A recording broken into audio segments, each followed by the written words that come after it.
घर हमारी बुनियादी ज़रूरत थी और एक घर तो हमें चाहिए ही था, तो हमें लेना ही था। क्या करें, किरायों पर कब तक रुलें। तो इस वजह से हमने एक घर ले लिया है।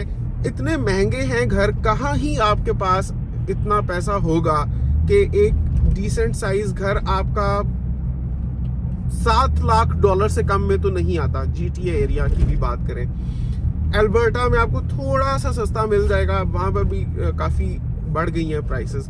$7 लाख किसके पास उठाए होते हैं हाथ में कि वो जाकर कैश पे घर खरीद ले, मुमकिन ही नहीं है। तो you have to make a choice between either renting all your life या for a good foreseeable future, और eventually taking a decision of getting into mortgage. And आपने लेना है तो लो, नहीं लेना तो जैसे आपको ठीक लगे, लेकिन हम इसके बारे में कोई स्टेटमेंट नहीं देना चाहते। अस्सलाम वालेकुम नाजरीन, मैं हूं बिलाल जफर, आप देख रहे हैं हमारा कनाडा। मैं आपसे मुखातिब हूं कनाडा के प्रोविंस ओंटारियो से। उम्मीद करता हूं आप सब खैरियत से होंगे और अल्लाह का शुक्र है मैं भी बिल्कुल ठीक हूं। तो आज मैं आपको ये बताना चाहता हूँ कि कैसे renting is a better option in Canada then buying for relatively new immigrants जैसे हम हैं। क्योंकि पता होता क्या है, जब हम आते हैं ना कनाडा आने से पहले ही हमने बहुत ऊंचे ऊंचे ख्वाब देखे हुए होते हैं कि इधर आएंगे, इधर आते साथ अपना घर ले लेंगे। क्योंकि कनाडा की जितनी इन्फॉर्मेशन भी हम लोगों ने हासिल की होती है वो सोशल मीडिया प्लेटफॉर्म से ली होती है, जैसे यूट्यूब ही है। यूट्यूब पर बहुत से ऐसे ख़ास तौर पर इंडियन यूट्यूबर्स हैं जिन्होंने अपनी सक्सेस स्टोरीज शेयर की हुई हैं कि कैसे वो कनाडा आए। अब से कुछ यही ज़्यादा नहीं, 3-4 साल पहले या 5-6 साल पहले, और आते साथ उन्होंने विद इन 2 years एक घर ले लिया, फिर आनन फानन उन्होंने दूसरा घर उठा लिया। और ठीक है, वो तो हम सभी समझते हैं कि वो घर मॉर्गेज पर उन्होंने लिए हुए हैं, लेकिन उनको उतने प्यारे घरों में रहते हुए देखते हुए एक खुद ही से दिल में ख्वाहिश जाग जाती है और एक गोल सेट हो जाता है पहले से ही कनाडा लैंड होने से भी, कि हमने भी कनाडा पहुंचते साथ अपना घर लेना है। और गोया के घर लेना एक तरह से क्राइटेरियन ऑफ सक्सेस या एक यार्ड स्टिक बन जाता है कि अगर आपने ये चीज़ की या कर पाए तभी आपको उन यूट्यूबर्स की तरह से सक्सेसफुल माना जाएगा। Because YouTuber have a lot of influence, उनको दुनिया देखती है और दुनिया उनके लाइफस्टाइल को ऑब्जर्व करते हुए समझती है कि this is something that is achievable, this is what should be achieved. ये चीज़ें हैं जो जाते ही हमें चेक मार्क्स टिक ऑफ कर देने हैं कि हमें ये चीज़ें अचीव करनी है। लेकिन in the grand scheme of things जो चीज़ एक की ज़िंदगी में सेंस मेक करती है, ज़रूरी नहीं है वो चीज़ आपके लिए भी सही हो। इवन अगर आपके पास पैसे भी हों तब भी क्या आपको घर खरीदना चाहिए? आपको बहुत सी चीज़ें जिनके बारे में सोचना पड़ेगा इस नतीजे पर पहुंचने से पहले। सबसे पहले तो यही देखिए कि आपके प्रोफेशनल गोल्स क्या हैं, आपके short and long term goals क्या हैं। वो पैसे जो आप अपने साथ लेकर आते हैं, अगर आप घर की डाउन पेमेंट में खर्च कर देते हैं, उसके बाद डेफिनेटली आपको मंथ बाय मंथ एक हैवी अमाउंट कमाकर घर की मॉर्गेज ऑफ करने की तरफ लगानी होगी। सबसे पहले तो हम इस चीज़ को एक स्पिरिचुअल लेंस से देखते हैं कि क्या घर लेना इंसान की ऐसी ज़रूरत है जिसके लिए वो अपने आप को इतनी बड़ी मुश्किल में डाल दे।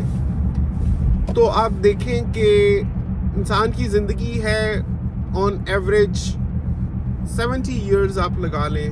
70 years अगर मैं जीता हूँ और अभी मैं 30s में हूँ, और जो मॉर्गेज के लिए डाउन पेमेंट पे करके जो पीरियड डिसाइड होता है जिसमें आपको घर के लिए पे ऑफ करना होता है, that is generally 20 to 30 years, let's say 25 years। तो अगर मैं सारी मॉर्गेजेस वक्त पर पे कर पाता भी हूँ तब भी अंदाज़ा ये है कि if I happen to live up to 70 years of age which is a very good of age, because 60 years से ऊपर अगर आप जीते हैं तो वो अपने आप के लिए आप बोनस समझ लें वैसे भी। तो अगर मैं ये देखता हूँ कि by the time I will reach that stage in my life, उस वक्त मेरा घर या तो पे ऑफ हो चुका होगा और फ्रेशली ही पेड ऑफ हुआ होगा, या पे ऑफ होने के करीब करीब होगा। तो मतलब ये है कि मैंने अपनी सारी उम्र एक घर को खरीदने में गुजार दी। और ये अंदाज़ा कोई हकीकत से दूर नहीं है, क्योंकि यहाँ पर मैं बहुत से ऐसे लोगों को जानता हूँ जो हैं उस एज ब्रैकेट में, that is from 60 to 70 years और इवन अबव दैट, और वो अभी भी अपनी मॉर्गेज पे कर रहे हैं। तो मतलब आपकी ज़िंदगी का कुल महवर या आपका दायरे का जो एपी सेंटर है, जो फोकस है, जिसके गिर्द आपकी पूरी ज़िंदगी रिवॉल्व करने लग पड़ेगी, वो ये बन जाएगा कि आपने वो घर ख़रीदना है। तो आपकी पूरी कोशिश, आपकी पूरी तवज्जो, आपकी पूरी तवानाइयाँ उस एक गोल को अचीव करने में लग जाएंगी। लेकिन ऐसे गोल को अचीव करने का फ़ायदा क्या है, जो जब अचीव होगा तब आपकी टांगे कब्र में होंगी, या तो हो सकता है वो गोल अचीव करने से पहले ही आप इस जहाने फ़ानी से कूच कर जाएं, या आप कूच करने वाले हों कि 1 से 2 साल मिल भी गए उस घर को अपना कहते हुए कि जिसकी आपने मॉर्गेज पे ऑफ कर दी है। तो अगर आप कन्वेंशनल राउट के थ्रू जाते हैं, जिसमें आप बैंक से लोन लेकर घर खरीदते हैं और किस्तों पर आप सूद के समेत वापस करते रहते हैं, तो आपको पता है कि रिलीजियसली ये this comes with a very very big emotional baggage, emotional load on your conscience कि आपने सूद पर घर उठाया हुआ है। बिकॉज जब मैं पाकिस्तान में होता था, मैं सोचता था कि ये जो मुसलमान बाहर के ममालिक में रहते हैं, शायद इनको कुछ ऐसा पता होगा, having lived there day to day, जो मुझे पाकिस्तान में रहते हुए अंदाज़ा नहीं है। इसी वजह से यहाँ पर आकर मैंने इस चीज़ के बारे में काफ़ी तहकीक की है, काफ़ी लोगों से उनकी राय भी पूछी है, ख़ास तौर पर उन लोगों से जिन्होंने घर लिए हुए हैं यहाँ पर मॉर्गेज पर। तो पता ये चला कि कुछ ऐसा एक्स्ट्रा इंफॉर्मेशन नहीं है जो इनके पास थी इस्लामिकली, जो मेरे पास नहीं थी, बल्कि they are living with the tongue in their cheek. मतलब कहते हैं यार हमने कर लिया है, लेकिन हम एडवाइस नहीं करते कि यही चीज़ तुम भी करो। हमने भी जो किया है वो ये सोचते हुए किया है कि एक घर हमारी बुनियादी ज़रूरत थी और एक घर तो हमें चाहिए ही था, तो हमें लेना ही था। क्या करें, किरायों पर कब तक रुलें। तो इस वजह से हमने एक घर ले लिया है। लेकिन अगर कहा जाए कि हम इस बारे में स्पिरिचुअली सेटिस्फाइड हैं या हम अपने आप को मना बैठे हैं कि ये चीज़ बिल्कुल ठीक थी करने वाली, तो भैया वो नहीं है। हमने किया है, आपने करना है या नहीं आप खुद देखो। हम एडवाइस नहीं करते, हम अपने लिए तो ये चीज़ कर ही चुके हैं फैसला, लेकिन हम कम से कम किसी और के फैसला करने के लिए बेसिस क्रिएट नहीं करना चाहते, या बेसिस नहीं बनना चाहते, या मिसाल नहीं बनना चाहते। तो हमें मत देखो, आपने लेना है तो लो, नहीं लेना तो जैसे आपको ठीक लगे, लेकिन हम इसके बारे में कोई स्टेटमेंट नहीं देना चाहते। ये है उन लोगों के अल्फाज जिन्होंने खुद यहाँ पर घर लिए हुए हैं मॉर्गेज पर। और मैं आपको बताऊं कि यही चीज़ एक प्रॉपर्टी डीलर ने भी कही मुझे, जो कहते हैं कि मैं यहाँ कनाडा आया तो for a good 8 to 10 years मैंने अवॉइड किया। मैंने सोचा मैंने नहीं पढ़ना, घर लेने के चक्कर में मैं किसी सूरत सूदी काम में नहीं पढ़ूंगा। लेकिन फिर मैंने देखा एक रिलीजियस ऑर्गेनाइजेशन थी, तो उनके हेड से मेरी बात हुई। उनको मैंने पूछा कि क्या आपने पूरा पे ऑफ करके ये जगह ली थी और फिर आप यहाँ पर ये रिलीजियस ऑर्गेनाइजेशन बनाई है? वो कहते हैं कि नहीं, obviously we had to take on mortgage. अब वो जानते हैं कि उन्होंने कोई इस्लामिक मॉर्गेज करवाई है, कन्वेंशनल बैंक राउट के थ्रू गए, बट द थिंग इज के उन्होंने जब ये देखा कि इवन रिलीजियस ऑर्गेनाइजेशन के इस्टेब्लिशमेंट के लिए भी जो हेड थे या जो ऑर्गेनाइजेशन थी, उनको ट्रेडिशनल राउट के थ्रू जाकर मॉर्गेज ही करवानी पड़ी थी, तो फिर एक आम बंदा क्या करे? और मैं समझ ही सकता हूँ कि ये इंसान की मुश्किल है यहाँ पर यूरोपीय ममालिक में और कनाडा, अमेरिका, बरतानिया, यूएस में, हर जगह जहाँ ये मॉर्गेज का सिस्टम चलता है, इवन पाकिस्तान में भी है, लेने वाले लेते हैं किस्तों पर, कि इतने महंगे हैं घर। कहाँ ही आपके पास इतना पैसा होगा कि एक डिसेंट साइज घर आपका $7 लाख से कम में तो नहीं आता। GTA एरिया की भी बात करें, अल्बर्टा में आपको थोड़ा सा सस्ता मिल जाएगा, वहां पर भी काफी बढ़ गई हैं प्राइसेस। $7 लाख किसके पास उठाए होते हैं हाथ में कि वो जाकर कैश पे घर खरीद ले? मुमकिन ही नहीं है। तो you have to make a choice between either renting all your life या for a good foreseeable future, और eventually taking a decision of getting into mortgage and घर खरीद लेना।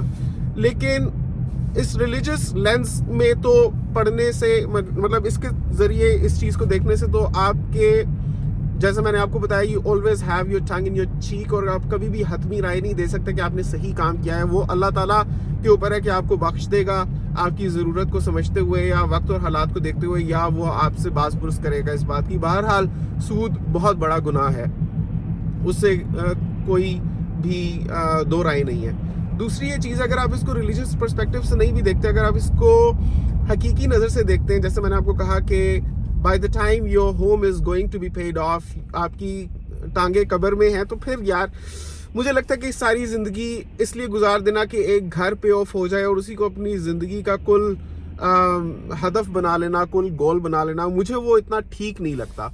Specially in these times of uncertainty, जब पता ही नहीं है कि एक मुल्क में आप कब तक रहेंगे। मैं आपको बताऊं कि पाकिस्तान में जब मैं था, कनाडा को मैंने अप्लाई किया हुआ था for Canadian immigration, but the application was taking so long कि मैंने सोचना भी छोड़ दिया था कि मैंने कभी कनाडा आना है। और मैंने अपने घर को ऐसे सजाया हुआ था, ऐसे वॉलपेपर्स लगाए थे, शैंडलियर्स लगाए थे, इतनी मतलब कि अच्छी अच्छी चीज़ें, मैंने पूरा फर्श चेंज करके सारा टाइल कर दिया था, और मतलब कि लेटेस्ट टाइल के डिज़ाइंस एंड बोरिंग भी करवाई थी। मतलब अगर मुझे पता होता कि यार मैंने यहाँ से चले जाना है या मैंने कनाडा जाना है, तो मैं हर चीज़ के बारे में फ़ैसला करने से पहले शायद 4 दफ़ा सोचता। लेकिन मैंने नहीं सोचा, क्योंकि मैंने सोचा हुआ था कि यार यहीं रहना है, यही मेरा घर है, और यही this is what life is all about. जब वो चीज़ चेंज हो गई, इतनी अनसर्टेनिटी है लाइफ में कि हम अब्रप्टली मतलब एक स्विच करके कनाडा आ गए, और ये डिसीजन हमने विद इन 2 वीक्स लिया जब हमारे वीज़ाज प्रोसेस हुए उसके। तो मैं सोचता हूँ कि यार अब कनाडा में भी कितना रहना है, क्या हमने पूरी ज़िंदगी यहाँ गुजारनी है? ये कहना शक से खाली नहीं होगा। अगर मैं कहूँ कि मैं सारी उम्र यहीं रहने वाला हूँ, तो मैं एक अनइन्फॉर्म्ड एक स्टेटमेंट दे रहा हूँगा that will not have a proper homework backup behind it to support this statement. मैं ये कह तो सकता हूँ मौजूदा वक्त और हालात को देखते हुए कि हाँ भाई मैं कनाडा रहूँगा, लेकिन मैं आपको बताऊँ कि कनाडा में जो हमारा गुजर बसर है या हमारी जितनी भी सक्सेस स्टोरी है, वो रिवॉल्व करती है around the job that I have done, I have found, या जो मैं करता रहा हूँ अब तो करते हुए माशाल्लाह मुझे 1 साल 5 महीने हो गए ये वाली जॉब। अगर ये जॉब मुझे ना मिली होती, जो मुमकिन था कि मुझे ना मिलती, तो हमारी कहानी बहुत ही मुख्तलिफ होती। कनाडा आकर कनाडा में रहने की, ये तो हमारी किस्मत थी माशाल्लाह कि मुझे पहले भी जॉब मिल गई कनाडा लैंड होने के 2 महीने के अंदर अंदर, और उसके बाद मुझे वो जॉब लगी हुई थी कि दूसरी जॉब मिल गई। अगर ये जॉब्स मुझे ना मिलती फॉर एनी रीज़न के मैंने हर जॉब के लिए अप्लाई किया होता, लेकिन इस जॉब के लिए फॉर सम रीज़न या सम हाउ मैंने अप्लाई ना किया होता, तो I have not heard back from countless applications that I have made. लेकिन इस एप्लीकेशन जो मैंने की थी से मुझे रिस्पॉन्स आई और मैंने उनको रीच बैक किया, and I went that extra mile, और मुझे ये जॉब मिल गई। लेकिन क्या होता अगर मुझे ये जॉब ना मिली होती? ये भी तो मुमकिन था ना। तो और इवन ये भी मुमकिन है कि फॉर सम रीज़न समहाउ ये जॉब ख़त्म हो जाए, क्योंकि वक्त हालात का नहीं पता, किस्मत का नहीं पता, हर चीज़ there is an end to everything. ऐसा तो नहीं है कि मैं सारी ज़िंदगी के लिए ये जॉब करने वाला हूँ। तो कब ख़त्म हो सकती है ये जॉब मुझे नहीं पता, किस वजह से ख़त्म हो सकती है, उसके बाद क्या हालात रहते हैं। तो अगर मैं अभी ये स्टेटमेंट दे दूं कि हम सारी ज़िंदगी कनाडा में रहने वाले हैं, और कनाडा में अगर मैं घर ले लेता हूँ उसकी मॉर्गेज के लिए मैं इसी जॉब से कमा कर पैसे अरेंज करने वाला हूँ, तो ये सिचुएशन कब तक लास्ट करती है ये सिर्फ अल्लाह को पता है। मेरी सेहत उतनी रहे ना रहे, ये जॉब रहे ना रहे, वक्त हालात मुवाफिक रहे ना रहे, कोई कोविड आ जाए, कुछ आ जाए, तो मैं कैसे इतना बड़ा डिसीजन ले लूं कि भाई मैं इस जॉब को देखते हुए घर ले लूं और उसकी मॉर्गेज मैं इस जॉब से निकालता रहूंगा, और मैं कहूं कि भाई मैं सारी उम्र कनाडा रहने वाला हूं। सो कहने का मकसद ये कि lot of certainty is there, uncertainty is there. बहुत जिंदगी जो है ना शको शुभात से इबारत है जिंदगी की जो कहानी है। तो मुझे नहीं लगता कि it's very very sensible for a person like new immigrant like us कि भाई फौरन से डिसाइड कर ले कि घर लेना है। अभी मैंने देखा कि कुछ पॉपुलर यूट्यूबर्स हैं पाकिस्तानी, बहुत अच्छा कंटेंट उनका भी है। उन्होंने घर लिया है लेटली, शायद ब्रैम्पटन में लिया है, लेकिन अगर उनको देखा जाए तो probably she was born and raised in Canada, और वो सारी उम्र अपनी कनाडा में गुजार कर उसके बाद अगर इस नतीजे पर पहुंची है कि उनको ये घर लेना चाहिए, तो yes it might work for them. उनके बच्चे भी हैं माशाल्लाह, बड़े भी हो गए हैं, उनके बच्चों की तो शादियां भी हो रही हैं। लेकिन हर एक की ना अपनी लाइफ स्टोरी है, अपनी एक ट्रैजेक्टरी है, अपना जिंदगी के एक्सपीरियंसेस हैं, और हर बंदा एक डिफरेंट लाइफ स्टेज पर है। अब मैं अपने आप को उनके साथ कंपेयर करने लग पड़ूं और बोलूं कि यार हमें कनाडा आए हुए अभी 2 साल भी पूरे नहीं हुए, लेकिन हमें अपना घर चाहिए अपने आप को सक्सेसफुल महसूस करने के लिए, यहाँ पर ये गोल अचीव कर लेने के लिए। तो हो सकता है कि मैं घर ले लूं और वो घर मेरे गले की जंजीर बन जाए, या जो है मेरे पैरों की बेड़ियां बन जाए वो घर। जबकि as long as I am renting I am like a free bird. खुदा ना खास्ता जॉब खत्म होती है, मैं अप्लाई करूंगा ऑल ओवर कनाडा, मुझे जितनी ज्यादा जगहों पर अप्लाई करूंगा उतने ज्यादा मिल जाने के चांसेस होंगे। And if it happens to be in some other city, तो all that would mean for me कि मुझे लैंडलॉर्ड को बताना है कि मैं ये घर खाली कर रहा हूँ, मुझे वहां पर जॉब के साथ ही अपना घर ले लेना है। सो मुझे लगता है कि taking everything into consideration it makes sense हमारे लिए कि हम ना सोचें घर लेने के बारे में, स्पेशली जब घर हैं भी इतने महंगे, फिर सूदी चक्कर, फिर डाउन पेमेंट अरेंज करना, फिर कम से कम $3,500 से $4,000 पर मंथ घर के लिए मुख्तस कर देना उसकी किस्त के लिए। और उसको मतलब आप सोचेंगे, मैं ये भी देखता हूँ कि आपने हमारे व्लॉग्स देखे होंगे, आपको भी अंदाजा होगा माशाल्लाह हम कितना हाथ खुला करके स्पेंड करते हैं ग्रोसरी के ऊपर। ये बात करने से मकसद हरगिज किसी किस्म की शेखी बिगाड़ना नहीं है, लेकिन बिल्कुल ट्रांसपेरेंट रहते हुए आपको ये बताना है कि we like spending on food, we like spending on going out, because हमें लगता है कि हमारा, क्योंकि यहाँ पर कोई भी नहीं है, तो यही चीज़ है जो हमारे लिए एंजॉयमेंट है। अब अगर हम घर लेकर $4,000 हमने उसके लिए साइड पर करने हो, तो हमारे पास बेचारे क्या ही बचेंगे यार, कि हमें गाड़ी की गैस एंड इसकी इंश्योरेंस के लिए अलग से पैसे निकालने हैं, फिर हमें मतलब 10 तरह की और चीज़ें होती हैं जो खर्चे आपके महीने के इनएविटेबल हैं। ग्रोसरी के लिए हमें अलग से निकालना है, हमारा एटलीस्ट $1,800 to $2,000 हमें वो चाहिए। तो हम क्यों अपने आप को इतनी मुश्किलों में डाल दें कि भाई घर की किस्त अरेंज करने के बाद हमारे पास बिल्कुल हम हैंड्स टू माउथ हो जाएं, और ग्रोसरी भी हम सोच सोच कर खर्च करें, और महीने में सिर्फ एक चक्कर हम लगाएं कोस्टको का, एक चक्कर हम लगाएं वॉलमार्ट का। बाकी हमारी ज़िंदगी इतनी बेरंग और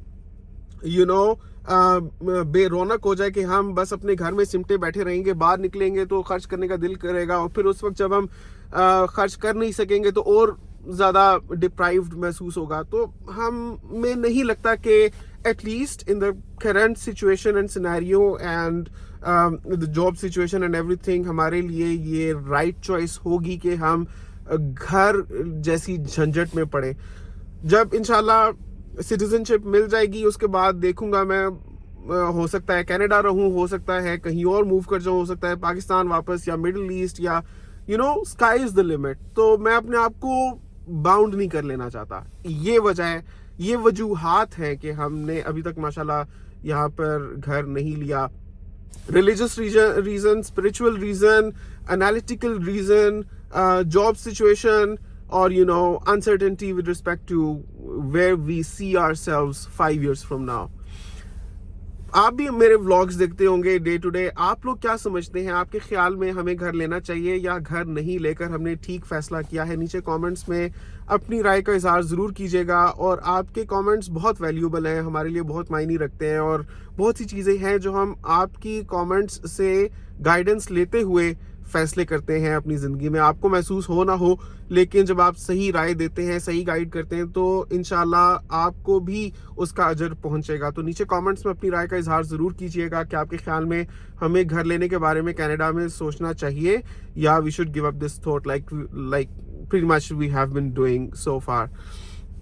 तो अपनी राय का इजहार ज़रूर कीजिएगा। आपसे मुलाकात होगी इंशाल्लाह अगली वीडियो में, फिर किसी दिलचस्प मौजू और इंसाइटफुल वीडियो के साथ।